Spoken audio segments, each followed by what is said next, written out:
Aujourd'hui, je vous accueille dans mon jardin parce qu'on est dans la saison. Alors bonjour et bienvenue dans ma cuisine.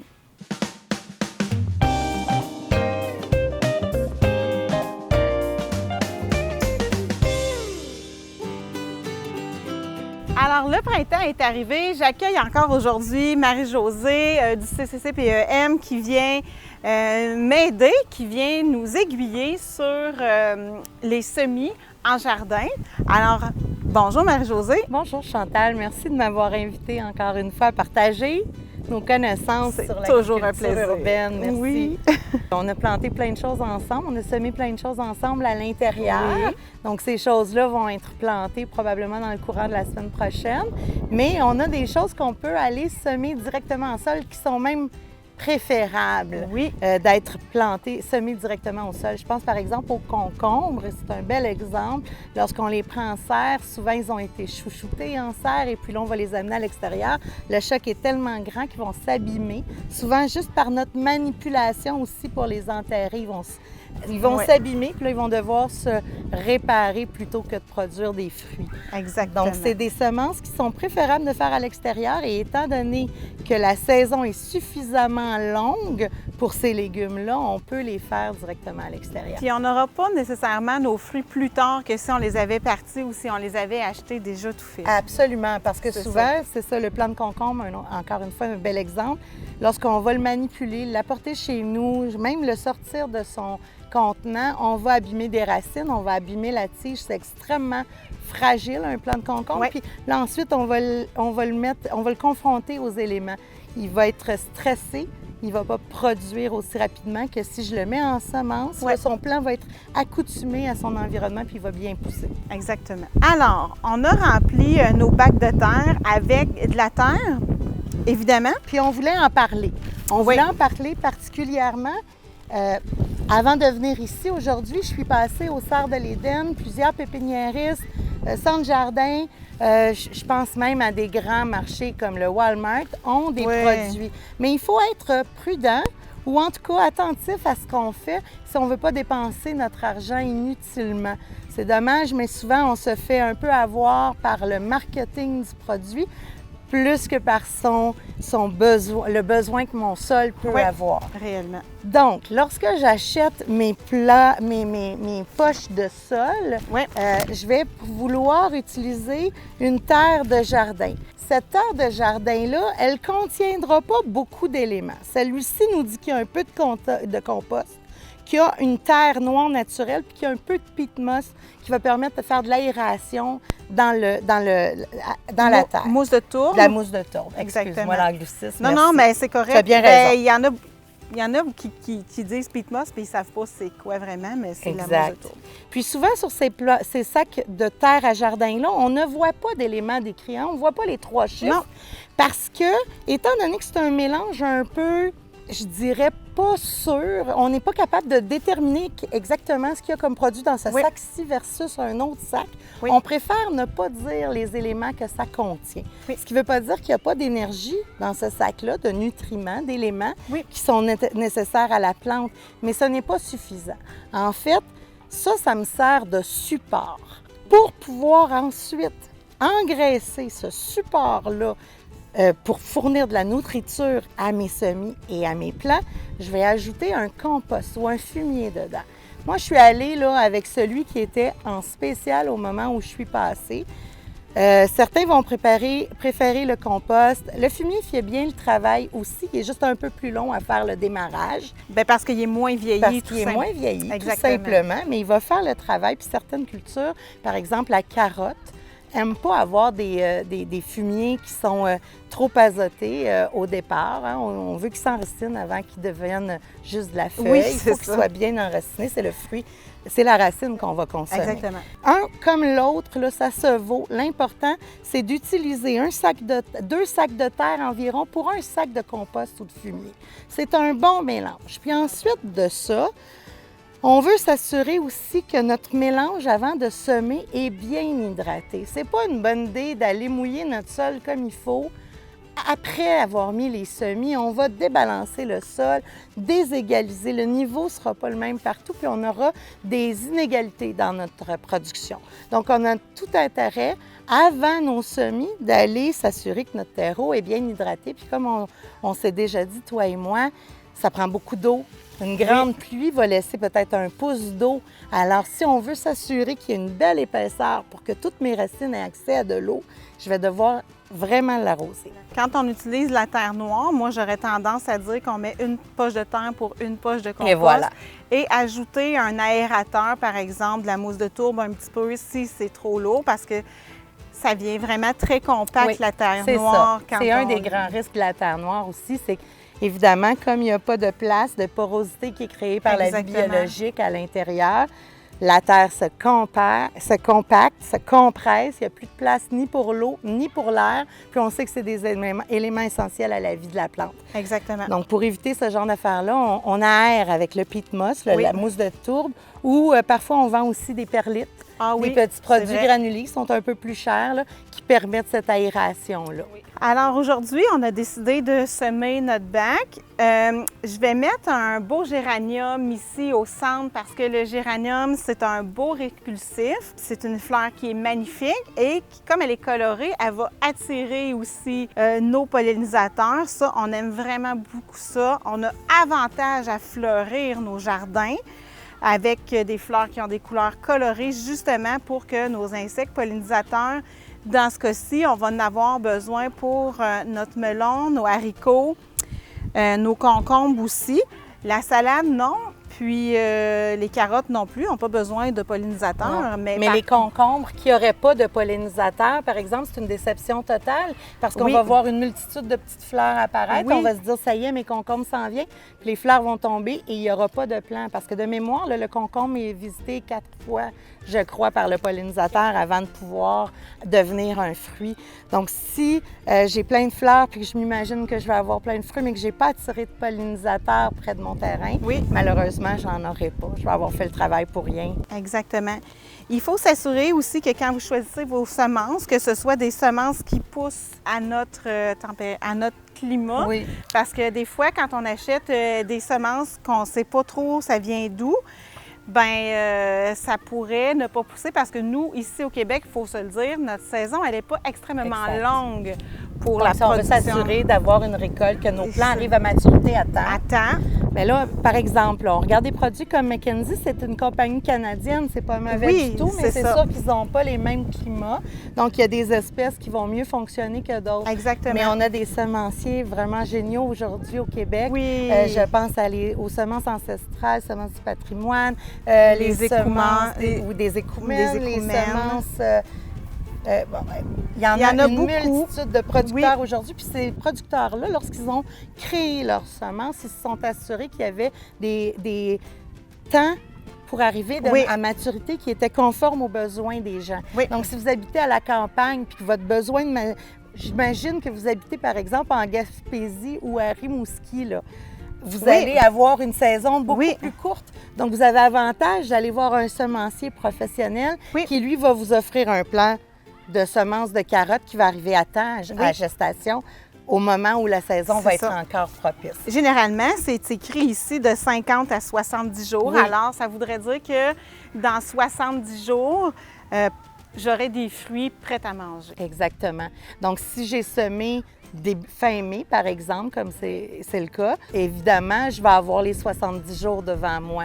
Mais si je suis dans un secteur où la saison commence en juin, fin juin même, puis qu'au mois de septembre, les nuits sont déjà très fraîches, bien, je dois m'assurer que le nombre de jours correspond à ma saison. C'est trop long. C'est très long. Sauf qu'il existe des semences de variétés de concombres qui vont prendre moins de temps. Et c'est celle-là que je vais choisir en fonction de mes besoins. Donc ça, c'est un des points à regarder. Ensuite, l'autre point à se rappeler, de la même façon qu'on l'a fait lorsqu'on faisait les semis à l'intérieur, c'est de toujours réfléchir la semence à sa profondeur et à la distance à Oui. laquelle je vais la mettre de à son fait. collègue, de son vis-à-vis. Oui. Parce que sinon, je peux nuire très facilement en semant, par exemple, une carotte trop profondément dans le sol. On le sait, des semences de carottes, c'est petit comme un grain de sable pratiquement. Si je les sème trop profondément dans le sol, il faut savoir qu'à l'intérieur de la semence, il y a toute l'énergie que le plant a besoin pour pouvoir arriver au moment où il y aura accès à l'énergie dans le sol, puis à l'énergie du soleil. C'est ça. Si mon semis est beaucoup trop profond, il va envoyer son énergie pour que la tige sorte du sol, mais il n'arrivera jamais à atteindre le soleil, les rayons du soleil, et la plante va mourir à l'intérieur du sol. Ouais. Donc, pour éviter ce genre de choses-là, on regarde la semence, plus elle est petite, plus elle va être en surface, Oui. plus elle est grosse, plus je dois la mettre en profondeur. Oui. Puis une bonne façon de se rappeler de la profondeur, par exemple, là, je vais prendre en exemple les capucines ici. C'est gros comme un pois pratiquement. Oui. Je veux évidemment qu'elle soit complètement couverte, mais peut-être la moitié même de plus que la semence pour m'assurer que si l'eau bouge la terre, que le sol n'est pas tout à fait bien égal partout, que je n'aurai pas de semences qui vont être à l'extérieur puis qui vont perdre de leur énergie. Parce que je veux que cette énergie-là serve à ancrer mon plant au sol. Puis ensuite de ça, bien, lorsqu'on sème, on va réfléchir en fonction de ce qu'on veut semer. Je veux semer un plant de zucchini, par exemple. Oui. Bien, mon plant de zucchini, à la fin, il va faire peut-être un 30-45 cm de circonférence. Je dois lui laisser cet espace-là. On peut le semer, notre zucchini, on en a. On en a un, justement, ici. On en a. Puis, lorsque je vais le semer, bien, je vais lui laisser l'espace dont il a besoin, parce que si je viens mettre d'autres semences au travers, je vais nuire à un comme à l'autre, par leurs racines, mais aussi par les éléments, la nutrition. Là. Ils vont manger les mêmes choses, donc ils n'auront pas suffisamment d'énergie. Dans ce cas-ci, comme c'est un bac, je vais utiliser le coin pour faire en sorte que si le feuillage devient très gros, qui déborde, je le laisserai déborder de ce côté-ci. Ça ne me dérangera pas, mais ça permettra qu'ici, j'aurai plus d'espace. Tu pourras élaguer un peu. Autre chose, Ouais. exactement. C'est préférable de laisser l'espace, mais si on n'a pas la place, ne nous gênons pas pour essayer des choses différentes. Exactement. Je mettrais au moins 2 à 3 semences, comme je le disais. Ouais. Donc, cette semence-là, elle est plutôt grosse, mais elle est plate. Oui. Je la mettrais quand même assez profonde, Oui. mais pas non plus à la même profondeur que la capucine, qui est une sphère dans le fond. Exactement.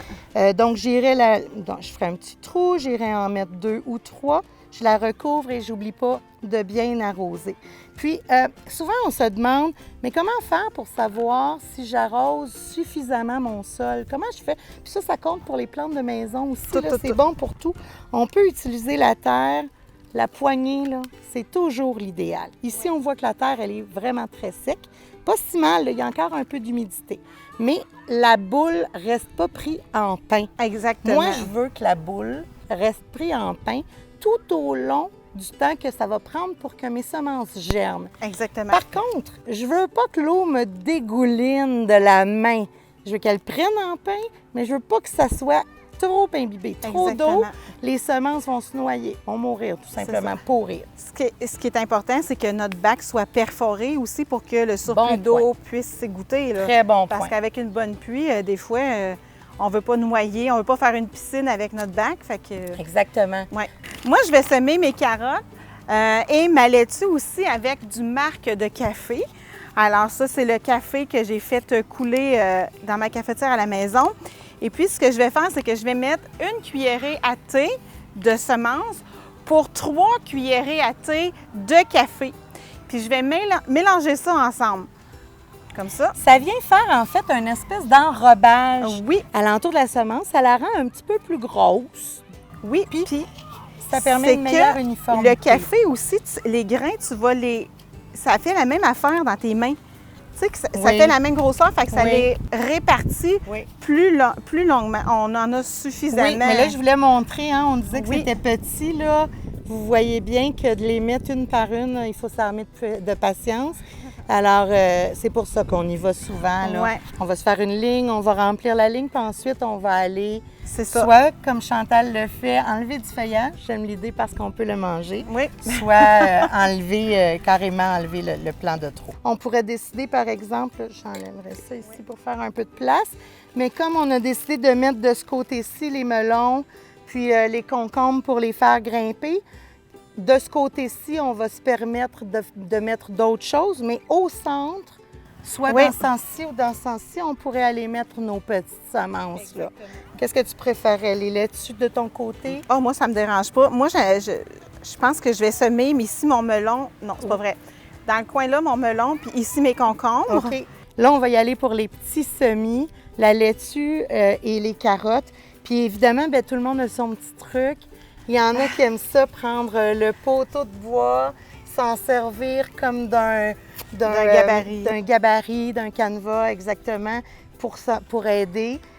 Chacun à sa façon. Je connais aussi quelqu'un qui s'est fait une espèce de cadre avec de la broche à poule qui est très, très petite. Ouais. Puis lui, il va mettre un petit grain par trou de broche à poule. Donc, ça lui demande moins de temps, ou 2-3 petits grains par...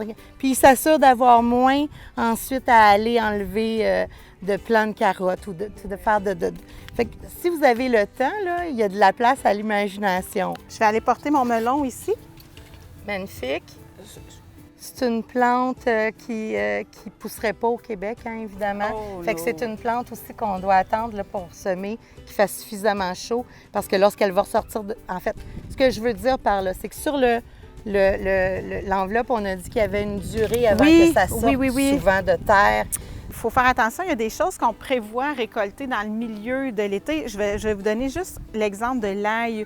L'ail, ça prend beaucoup d'espace parce que c'est des gros bulbes puis tout ça. Fait que quand vous récoltez votre ail au mois de juillet, il ne faut pas laisser tout ce morceau de terrain-là à nu, justement. Fait que c'est important de prévoir un semis alternatif qui va aller là. C'est ça.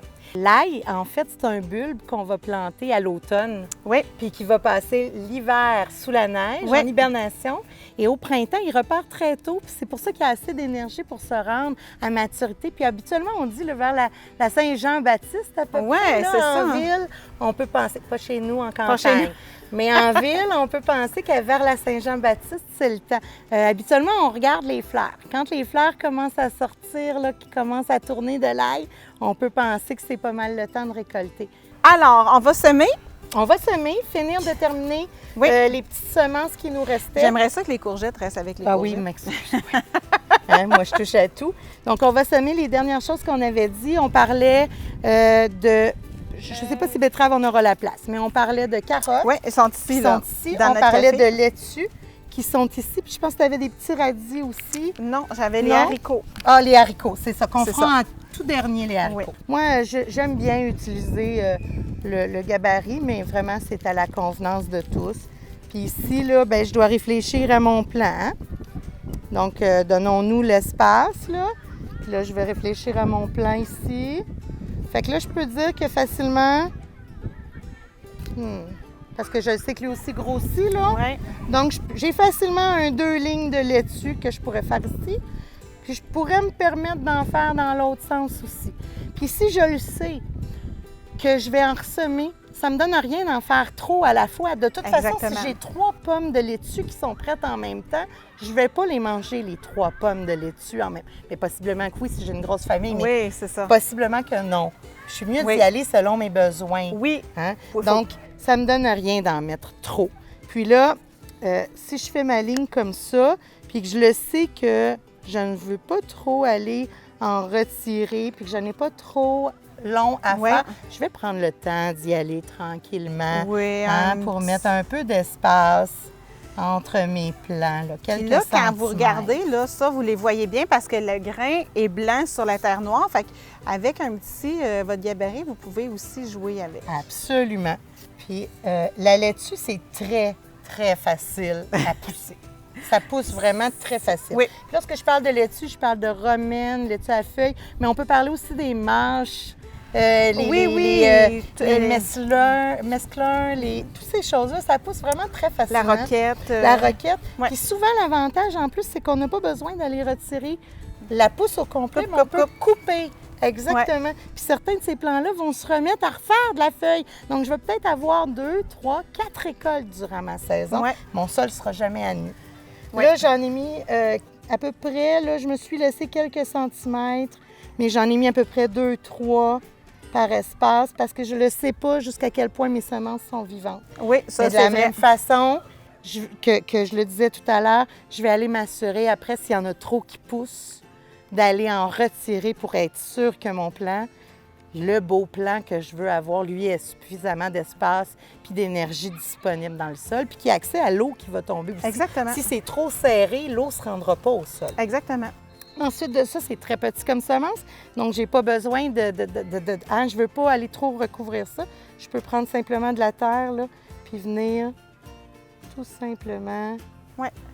Et là, je laisse ma petite traînée au début parce que ça m'aide à savoir où je l'ai mis. Parce que sinon, des fois, je bouge trop. Là, les mauvaises herbes arrivent, puis je me mets à déplacer des mauvaises herbes, puis je défais mon truc. Fait que des fois, j'aime mieux garder ma petite ligne où apparaîtra plus le petit vallon, puis elle paraîtra plus de toute façon quand les plants vont pousser. Mais moi, ça me garde l'idée que c'est là que ça se passe. Puis si on fait la même chose de ton côté pour les carottes, comme on les a enrobées, ça devrait nous faciliter la vie. Oui, puis là, la carotte, on n'a rien de semé ici. Fait que je vais me mettre jusqu'ici parce que là, j'ai des haricots. Oui. Puis les haricots, on va pouvoir s'arranger pour que le feuillage pour qu'ils dépasse. s'en aillent là. Oui. Fait que, mettons que je mets ça jusque-là. J'ai mon concombre anglais qui va s'en venir comme ça. À peu près? Oui. T'es d'accord? Oui, oui. Fait que j'aurais comme... Hop. C'est-tu trop proche? Non, non, non. Moi aussi, j'aime ça quand c'est... Moi, j'aime ça parce que c'est moins de désherbage. Oui, c'est ça. Voilà. Puis là, des carottes, ça, comme on peut manger ça à plusieurs maturités, on peut se permettre d'en semer plus. Oui, exactement. Puis on peut les laisser aller très longtemps aussi. Eux ne seront pas affectés par la chaleur. Au contraire, ils aiment ça quand il fait chaud, puis ils aiment ça quand il fait froid. Ils sont prêts à subir les deux températures. Puis ils aiment être dans l'ensoleillement. Ils vont être encore plus goûteux, sucrés s'ils ont eu la chance d'avoir leurs feuilles qui ont accumulé la photosynthèse du soleil au maximum. Là, exactement. Donc on peut faire des semis de carottes à l'ombre, mais on va avoir un meilleur résultat si on est au soleil. On ne doit pas s'éviter d'en essayer. Puis on ne fait pas nos semis la veille d'un orage non plus. Là. Non, parce que malheureusement, on le sait que la terre est remplie de trous d'air. C'est ça. Et possiblement qu'un orage, surtout là, au printemps où les intempéries sont un peu extrêmes, contrairement à la saison d'été qui est plus calme, disons, bien, on le sait qu'il peut y avoir de la grêle ou des grosses pluies lourdes. Ça va déséquilibrer. Puis là, la petite semence de laitue que vous avez mis sur le dessus ou celle de carotte que vous avez mis sur le dessus, bien, peut-être qu'elle est tout d'un coup à 1 pouce de profondeur. Elle a été entraînée par l'eau ou par la grêle. Exactement. Si votre café est sec, quand vous le faites, vous pouvez conserver vos grains avec le café pour un semis plus tardif un peu. Oui. Mais s'il est humide, évidemment, les semences vont germer, donc on les prend toutes. C'est ça. C'est ça. Là, je vais faire mon petit bâton parce que sinon, je ne saurais pas où est-ce que j'ai planté des carottes. Oui, puis c'est important parce que c'est ça, au moment où ils sont petits, c'est pas dit que vous allez reconnaître est-ce que c'est un radis ou un navet. C'est pas dit que vous allez reconnaître toutes les boutures, mais vous allez devoir savoir ce qu'il y a parce que sinon, comment allez-vous pouvoir éclaircir? On n'éclaircit pas de la même façon si c'est un navet ou si c'est une carotte. T'sais, la carotte, elle est plus mince, elle va prendre moins d'espace, mais le rutabaga, là, le gros, il a besoin de son espace, lui, pour être bien. La graine est si petite pourtant. La graine est si petite, mais lui va faire un gros fruit. Donc, il va avoir besoin d'énergie pour le faire. Je fais-tu bien ça, là? Tu fais très bien ça. Si vous ne récoltez pas vos carottes et puis que vous les laissiez aller après la première neige, bien, vous pourriez aller en décembre creuser un peu, là, puis vous auriez encore la possibilité de récolter vos carottes. Ah oui, vous pourriez même attendre le printemps prochain, puis récolter ces carottes-là. Parfois, en bac, c'est plus dur, là, le plant survit moins à l'hiver, mais pleine terre, on peut laisser les carottes passer tout l'hiver sans risque. Au contraire, on va se retrouver avec des carottes complètement déformées, qui vont être très grosses, très, très grosses, avec des bouts dans tous les sens, mais qui vont être très goûteuses, très sucrées, parce qu'elles vont pouvoir accumuler le sucre, le carbone, beaucoup plus longtemps. Donc, la carotte, on peut toute la récolter à l'automne, mais mettons qu'on en a mis beaucoup, puis là, on se dit, bien là, je ne sais plus quoi faire avec ma carotte, bien prenons le temps de la laisser au sol, puis on la récoltera au printemps suivant. Tout d'un coup, on aura des carottes maison au printemps. C'est quand même une belle réussite. Exactement. Et si vous souhaitez avoir des semis de carottes, quoi faire? Bien, en fait, comme pour toutes les plantes qu'on a, on parlait par exemple de la laitue tout à l'heure qui montait en fleurs. Oui. Lorsqu'elle monte en fleurs, c'est qu'ensuite elle va, si elle a été pollinisée, devenir une graine, en fait un fruit, puis par la même occasion une graine. C'est pour ça que lorsqu'on utilise les carottes ou les laitues ou d'autres plants même, puis qu'on veut récolter les semences ensuite, bien, on va les laisser là jusqu'au moment où la tige florale arrive. Et là, avant l'hiver, on va récolter la carotte. Et de la même façon, la semence, mais il faut que ce soit une carotte qui ait été laissée là, parce que la carotte, c'est biannuel. Exactement. Ce n'est pas annuel. Exactement. Donc, vous l'avez laissé là l'année suivante, l'été, vous avez eu votre grosse carotte au sol, mais vous en avez laissé une quand même. Vous ne l'avez pas récoltée. Et puis là, tout d'un coup, une fleur s'est levée. Vous avez des semences. C'est ce que vous voyez sur vos sachets que vous achetez. Ça doit vous servir d'indicateur sur ce que vous allez écrire sur votre enveloppe ou sur votre contenant pour conserver vos semences. Fait que dessus, vous allez écrire ce que c'est, donc piment ou tomate ou carotte. Vous allez écrire la variété si vous avez envie. Hein. Ça vous permet de savoir si c'est une nantaise, par exemple, vis-à-vis une ordinaire, là, la carotte conventionnelle. Puis vous allez inscrire aussi l'année où vous l'avez récoltée. Parce que ça va vous permettre de savoir, bien, si je l'ai récolté l'année dernière, ma vitalité est certainement plus grande que si ça fait déjà 5 ou 7 ans que j'ai ces semences-là. Je peux les utiliser quand même, mes semences de 5 ou 7 ans. En sachant qu'elles ont 5 ans, lorsque je vais remplir mes trous, je vais en mettre un peu plus pour m'assurer qu'il y en a qui vont germer. Exactement. Mais je ne gaspille pas les semences parce que, comme je le disais, si elles sont bien entreposées, qu'elles ne sont pas au soleil, qu'elles ne sont pas soumises à des chaleurs excessives ou bien avec des froids excessifs, elles vont survivre très longtemps. Puis un sachet comme celui-là, on dit souvent qu'après une année, on peut compter 80 % de vivants. Après 5 ans, on peut compter environ 60 % de vivants. Puis ça va comme ça. Évidemment, là, ça dépend de l'espèce. Il y en a qui sont plus fragiles que d'autres. Mais sinon, on peut s'attendre à ce qu'il y ait beaucoup de vivants pendant plusieurs années dans ces sachets-là. Oui, tout à fait. Donc, on n'a pas à le gaspiller.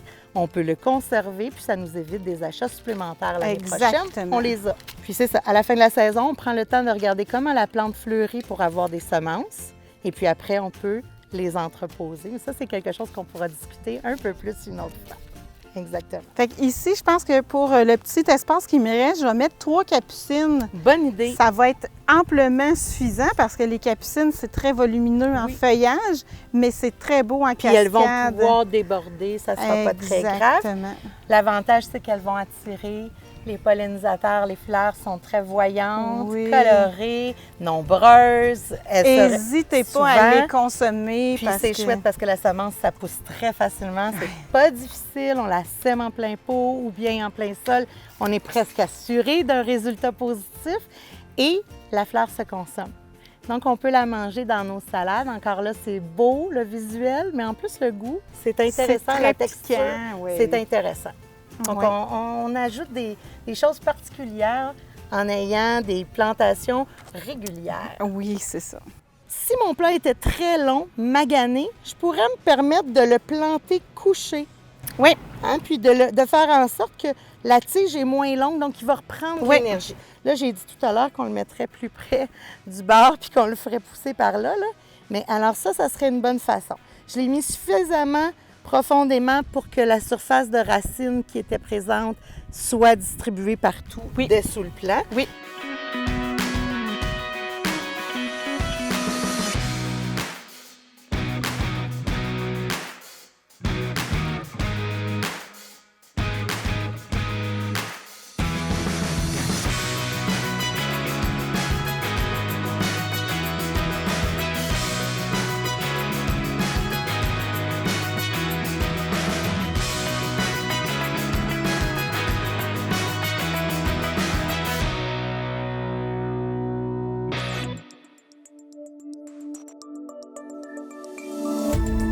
Cette émission d'Accès est appuyée par Cogeco et est rendue possible grâce à la collaboration de la communauté avec Nous TV.